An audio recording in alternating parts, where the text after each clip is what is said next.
shows are individually owned and opinions expressed may not reflect others. Welcome to the Edventures in Tech podcast, talking the latest tips and trends in educational technology to innovate and engage your students. Here are your hosts, Andrew and Dan. We are here live at NYSCATE 2021. This is not a certain episode number. It is a bonus episode as we're live on the road in Rochester, Dan. Here we are, sitting in the middle of the exhibition hall with lots of TVs and screens and football around us. Yeah, it's a Sunday afternoon, so everybody's still digging the football. Football is on live screens everywhere. There's a ton of exhibitors here. And really, the conference kicked off yesterday, Saturday, with the Maker Faire, which, did you see the unicorn? I am very upset I did not get to ride the unicorn. This is a magical, we'll post it on Twitter to make sure you guys can see it. But the funny part of it all was it was like rainbow colored. It was a Maker Faire. It was incredible. About 6 feet tall. Yeah, there was like a ladder to climb up on it, and listen, that's what it's about. Kind of engaging students. It engaged us as adults, that's for sure. But yeah, so we're live here. We mentioned on the podcast we will be here at the NYSCATE 2021 annual conference. The theme, Better Together. There are over 1,000 attendees this year, so things are kicked off this morning with a ton of sessions, and we'll recap part of the day, the Sunday sessions so far. And what we've been able to, well, Dan and I were presenting this morning along with a bunch of other people we know, but we'll also talk about sessions that we kind of got to attend to. What do you think, Dan? Yeah, I think it's been a great day so far. We got to start out this morning with the first sessions, and John and Tara from the last podcast with PBL continued in their STEAM roles and did a great presentation on 6 ways to get better mathematics results. Yeah. So it was very well attended, and it was very interesting, and learned a lot on what they're doing with math and math fluency, with the whole idea of incorporating more student choice and voice, getting those choice boards in, and then really differentiating instruction using tools like Screencastify and Flipgrid. And they started all this work while we were in hybrid and remote and pandemic, and they carried it over into the blended learning environment back in the classroom. So really great to see that this morning. Yeah, it was great. It was a good kickoff to the morning sessions this morning. I also got to attend a session on the New York State Computer Science and Digital Fluency Standards, specifically K1, but that's coming down the pipe. So in K6, and those digital fluency and computer science standards is a big push for New York State. And it's really, a big takeaway out of the session was they're not trying to overwhelm teachers in providing more computer instruction to the students. It's more they are just, it's really crafting and tweaking your vocabulary, because everything with the computer science standards you are already doing with your students. It's how you verbalize it and the language that they will acquire, input, output, and the coding and all that. That's what's really going to matter for the students and these standards as they start to roll out across the state. So that was the early sessions. Then we had the opportunity to present after a keynote address this morning, but we got to present on building community virtual expos. So for those who are not familiar, Dan, why don't you fill them in, like kind of what that's all about? So we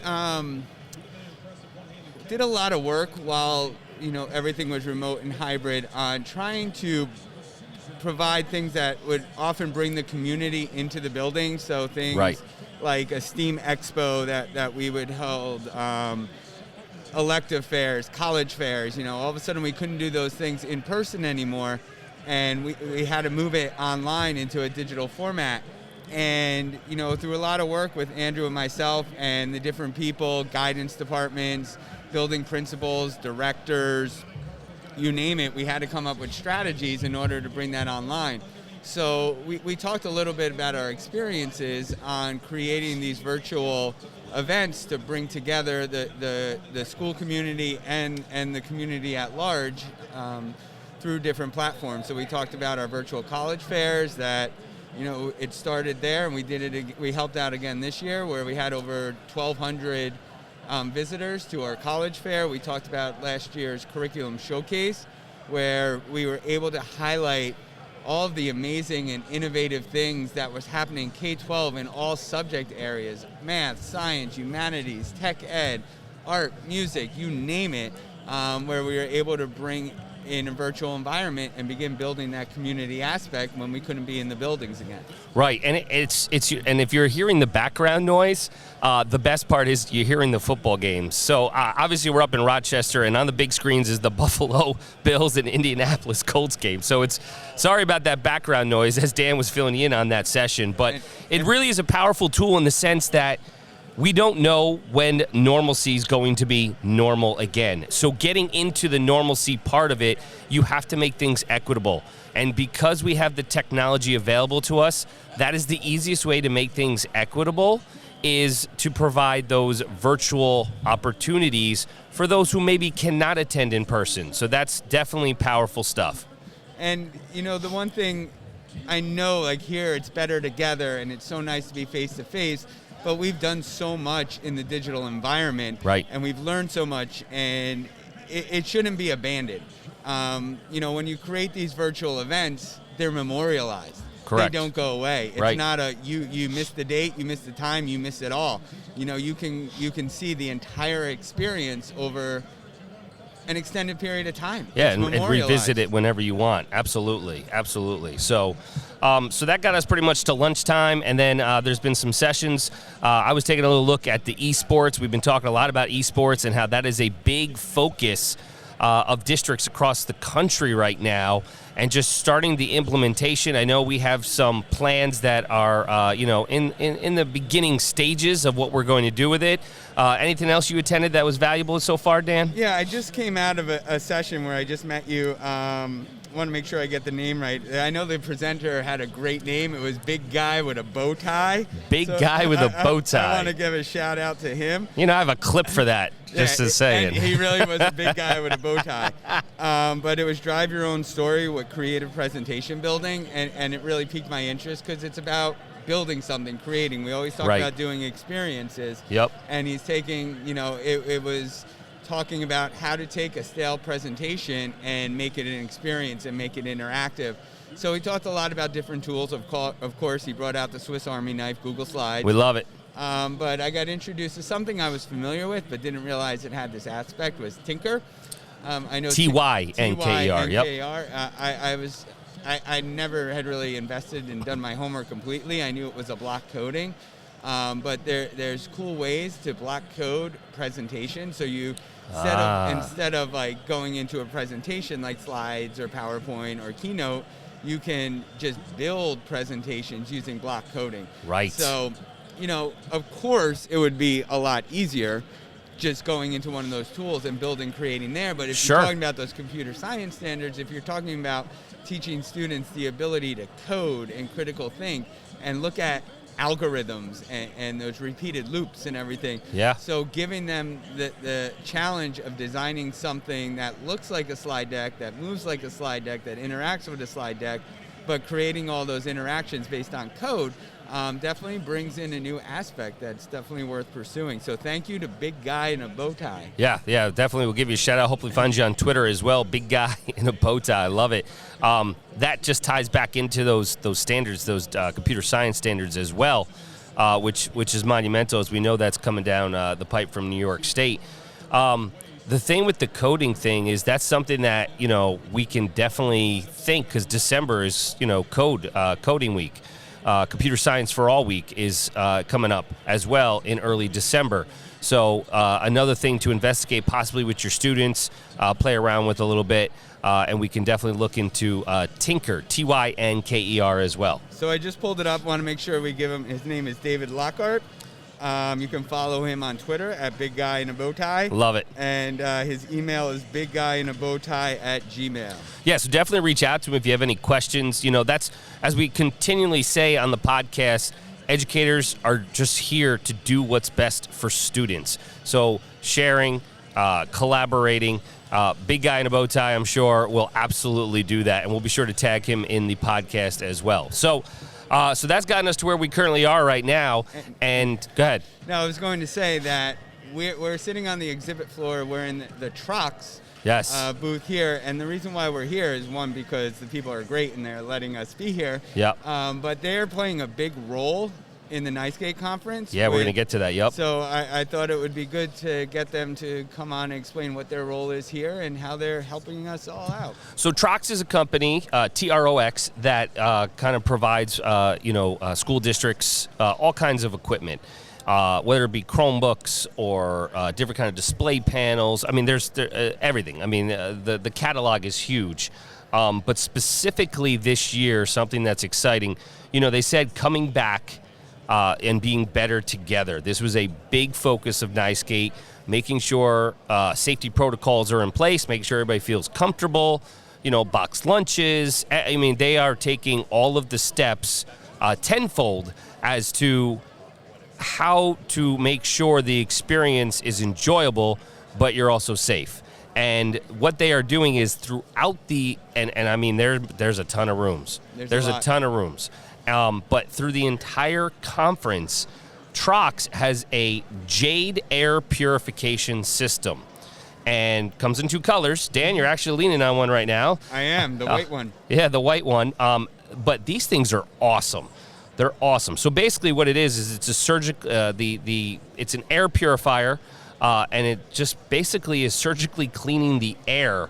And I can't give it the justice. It moves the air. It's whisper quiet. It's got robust technology. It's 35,000 plus, protecting medical facilities all over the place. But I do want to bring someone on. I don't know where she went right now. She walked away. She got pulled away, and that's fine. But it's going to remove those harmful viruses and toxins, pollutants, and airborne contamination that, we are all kind of in. It's in our mindset right now. And it definitely increases alertness and mental energy.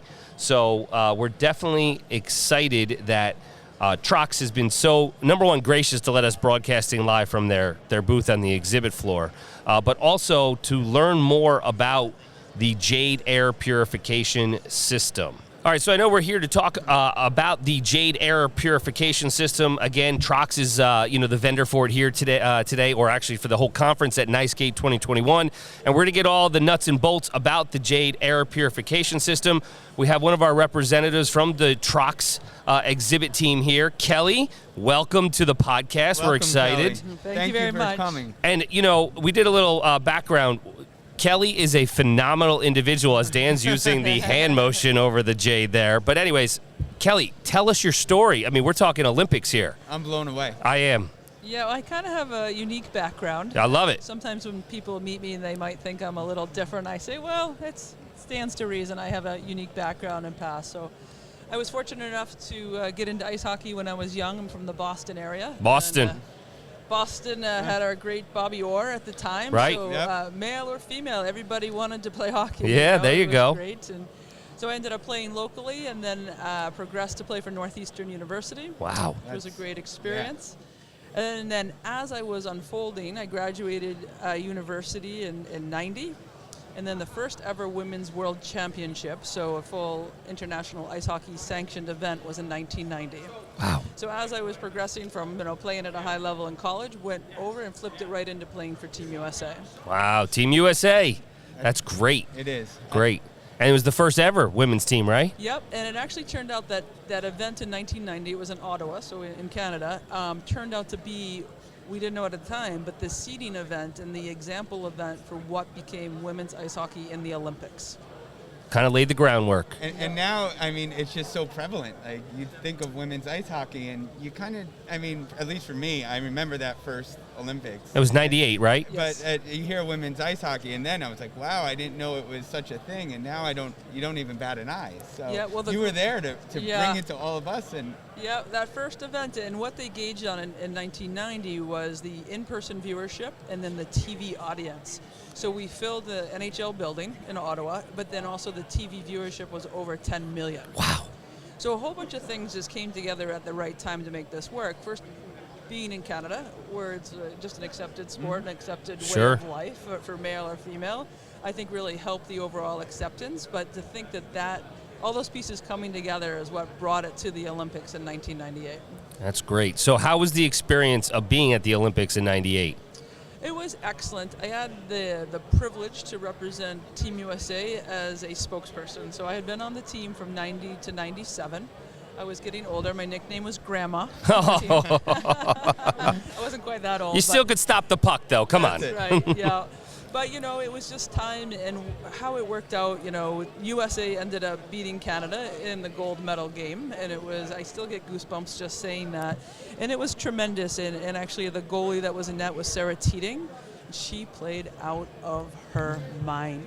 I mean, I can recall one save. It was like going cross crease, and she turned backwards, turned around, and like the puck hit off the back of her heel and bounced out. And that was the turning point with I think it was 2 minutes and 30 seconds left on the clock. So these things just all it's like it was meant to be this way.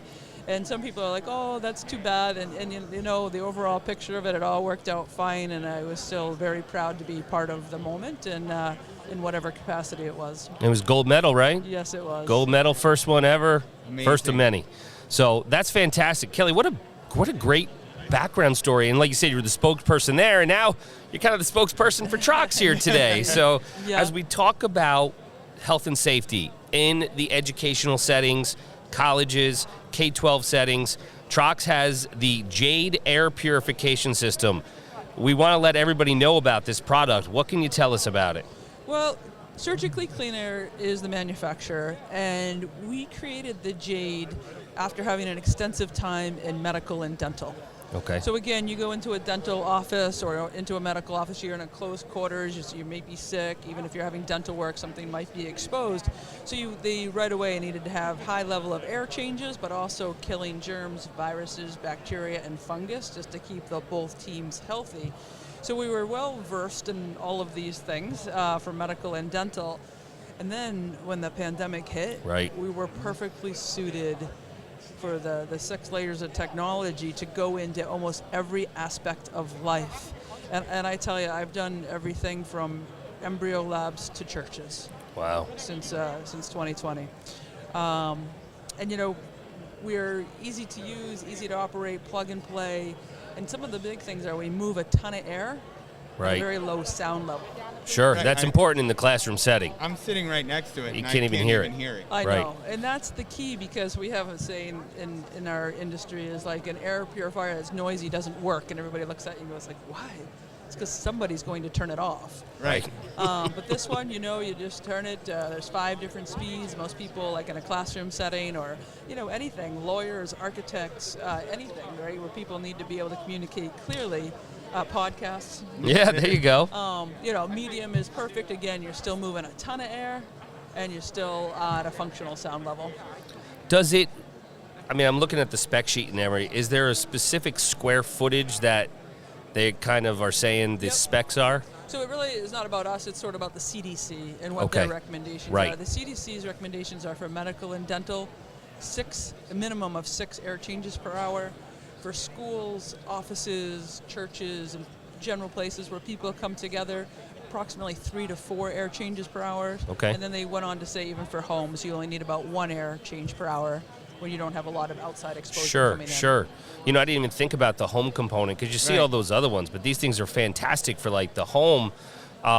Is this like a specific, just a commercial product, or is it being sold for homes as well? I've done many, many homes. Okay. Anything from a family member is, especially noticeable if it's a child, has any kind of respiratory situation, asthma, allergies, constant congestion. The process through the 6 stages actually makes the air thinner and lighter. Okay. So easier to breathe, but you're also increasing your oxygen intake which with is each important. breath. Right. Big thing with the pandemic. The other big thing with homes is people, if they were in treatment, like say for cancer and otherwise healthy, the hospitals at the peak of everything did not want those people coming into the hospitals. Also a weakened immune system. Right. So they would usually designate their chair at the house and then have 2 hospital workers come and do their treatments at home. I had many, many people buy 1 or possibly 2 machines for that. So as the people from outside were coming in for treatment to keep them safe from that situation, but then just for overall healing and wellness. And we think about there's a lot of variations on what the guidelines suggest, I don't want to say guidelines suggest, but what school districts are doing on a local decision basis across the country, masks, no masks, have to wear masks, vaccinate, I'm not getting into that. But either way, there's germs in the classroom. Mm-hmm. So this is just a clear-cut way where you can really filter the air for the classroom, for the students, for the teachers, for anybody, and it'll probably keep most of the kids healthier overall. Right. Yeah. Well, it's been interesting. I've received a few very nice thank you notes, and one school system said, Kelly, we can't thank you enough for assessing our space. He goes, not only did we not have a single outbreak of COVID, it's the healthiest our school has ever been. Right. As far as colds, flu, stomach virus, all of that. It's the absolute healthiest their school has ever been. Oh, I mean, there's no doubt in my mind. We know how much, especially the elementary kids, obviously they're much better with hygiene now, coming out of the last 20 months. However, they're still elementary kids. It's not at the forefront of, wash your hands, hand sanitize, blow your nose, clean. It's still not in their mindset and ingrained in them every day. This is just another safety net to kind of keep the kids in school, which is what the ultimate goal is with educators, because it's just a better educational experience. Yeah, I think teachers really become to look for this. There's some light indicators that show you the air quality and some numbers showing you the particulate, is that teachers look to it as a source of confidence. Again, I had another teacher that she had a classroom, she had her Jade, everything was going great. She needed to go into a room down the hall, into a project room to complete whatever they were working on. And she's like, stop, I am not going anywhere till I have that Jade moved into project room. Kids, hold tight. And she went and got somebody from facility. They're not heavy or anything. But no, 30 pounds, that's nothing. Yeah, it's nothing. But so anyway, that's the confidence level, and what people are looking for is once they know what the system can do, they've experienced it in the classroom. And I think, whether people are talking about their fears and anxieties, it's there, right? In all of us, really. And I think just having another added level of something positive to focus on, and having the confidence, the fact that it is medical grade and it's doing what it's designed to do. I just think of everything we've been through and how much more aware we are of hygiene and how things spread, and just having that in a classroom or in a school, and that it just makes sense. Yep. COVID or anything aside, just how many instructional days you lose through sickness and the spread and everything coming around. So I can see that. We see here it probably keeps kids more alert too. Yeah, that's another aspect. I think about, like you're talking about, respiratory issues and the asthma problem. I think when my dad was young, if he had something like this, his siblings wouldn't hate him because he'd constantly have asthma attacks and have to be rushed to the hospital, and they didn't get to do anything fun. Right. But you think of just the quality and kids with those respiratory issues or things with allergies and all that in that air, that it kind of puts them in a bit of a daze.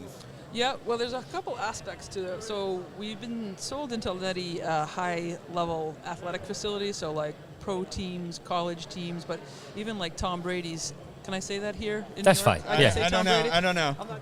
Listen, there's a whole documentary with Tom Brady right now, so she might be stirring things up, saying Tom Brady, Buffalo. Some people love him, some people hate him. It is what it is, right? But he doesn't play the Bills anymore, really, so he's good. But the longevity of what he's done. But yeah, that's another whole podcast. And his commitment to health and wellness. Right. Correct. Yeah. So TB12, there's a couple facilities in Boston. They have purchased Surgically Clean Air. Actually, the one in Tampa purchased it as well. So not really just for about colds and flus, but there's an athletic performance component to this. So the system scientifically makes the air lighter and thinner. So with that, with each breath, you're increasing your oxygen intake. So I can get altitude training? No, but you can increase the oxygen flow in your body. So I'll get that benefit? Yep. Uh-oh. He's playing the mountain. I'm thinking about that. Oh, now. You are? Yeah. Good for you. It's nice to have high goals. There you go, literally. But then also Harvard did a study. It wasn't on our system specifically, but just on air purification. And the title of the story was Pure Air Makes You Smarter. So the same way if you look at it as an athletic component for recovery, is that, again, increased oxygen into your body is better cognitive capability. So, no, it does. It brings about alertness, Again, just like any muscle in your body is reacting better, but to a point where this is what the casinos in Vegas pump in. Because our final stage is we reactivate the air with negative ions. So negative ions occur in nature, wherever there's collisions of water. So that sort of fresh air feeling you get after a rainstorm type thing. So we have a negative ion generator that combines with the cleaner, lighter air, so the net effect on your body is just increased performance. So when you say, yeah, would you stay more alert in classrooms? And actually, we were just at a show with Trox last week in Indianapolis, and we had somebody, Jake, who had the system there, head of a school, and that's what he said. The single most thing I love about this product is I don't feel sluggish after lunchtime. Wow. That's impressive. Definitely impressive. So, a couple questions that came to mind as you were, talking about, the fantastic system here for surgically clean air is, so you bring this into a classroom and you start it. How long does it take till you think that the air will be, moving around and it'll be clean, for lack of a better term? Yep, it's quick, and that's because we look at ACH, which is your air changes per hour. So Okay. if you're looking at a room that's approximately 700 square feet, Sure. you're going to be churning every ounce of air in that room 3 to 4 times per hour. Wow. Okay. So again, I say the first person who comes in and flicks the lights on, flicks the Jade on. Right. 15, 20 minutes, you're ready to go. Absolutely. Wow, that's great. It is. That is awesome. I mean, in a 700 square foot room on average, I mean, that's like the So size of a some schools classroom. leave them on 24/7. We have a lot of clients in California. So when the wildfires came, Right. again, they just had a very big project, right, in keeping all of that clear from the buildings. And so during that time, they let them run 24/7. Once that time passed, then maybe they turned them off at the end of the day, turned them on in the morning. So you can be very flexible with it, like whatever works. But under normal conditions, you could just actually run it just when people are there actively Right. in the school. Right. Maintenance-wise, challenging, filters. No. First of all, no technician needed.